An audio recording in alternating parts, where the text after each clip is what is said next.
తీసుకుపోయి ఇప్పించి మంత్రివర్గంలో స్థానం కల్పించిన నాయకుడు మన దయాన విషయం చెప్తున్నాను. ఎందుకంటే వారికి ఒక్క ఊరు అభిమాన సంబంధం వాళ్ళకి. నేను ఇంత ఇప్పుడు ఏమైందంటే నా ఊరు ఓడు అంటాను.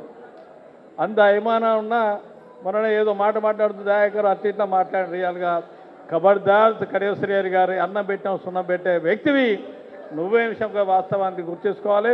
ఈనాడు కేసీఆర్ గారు ప్రభుత్వంలో భారతదేశ చరిత్రలో కనివిని రీతిలో అన్ని కులాల వారికి ఆత్మగౌరవ భవనం నిర్మాణం చేసిన ఏకైక పార్టీ ఏకైక నాయకుడు మన కేసీఆర్ అనే విషయాన్ని మనం అందరం గుర్తుంచుకోవాలి.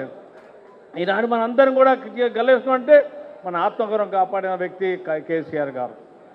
అంతేకాదు ఇలా ఫీజు రియంబర్స్మెంట్ కారణాడు మేమందరం ఎమ్మెల్యేగా ఉన్నాం. రమణాడు ఎమ్మెల్యేగా ఉండే, అన్న ఉండే ఎమ్మెల్యేగా ఉండే, రాజశేఖర్గా ఫీజు రియంబర్స్మెంట్ పెట్టినప్పుడు అది కంటిన్యూ చేసిన వ్యక్తి మన ముఖ్యమంత్రి కేసీఆర్ గారు మనకు చెప్పాడు. ఈనాడు ఆ విషయం కూడా ఎన్ని ఇబ్బంది అవుతుంది. ఇన్ని రకాల చేసిన వారిని కూడా కావాలనే మన రేవంత్ రెడ్డి గారి ప్రభుత్వం కాంగ్రెస్ ప్రభుత్వం ఈనాడు కావాలనే కక్షతో పోలీసుల ద్వారా ప్రయత్నం చేస్తుంది.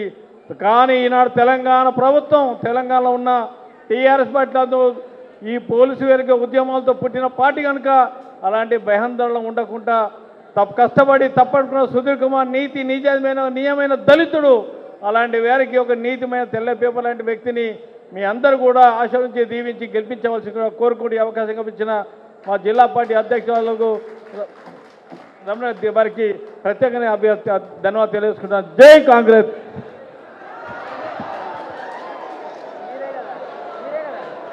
జై తెలంగాణ. కేసీఆర్ గారి నాయకత్వం, కేటీఆర్ గారి నాయకత్వం. అందరూ దయచేసి లోపల ఉన్న వాళ్ళు పైకి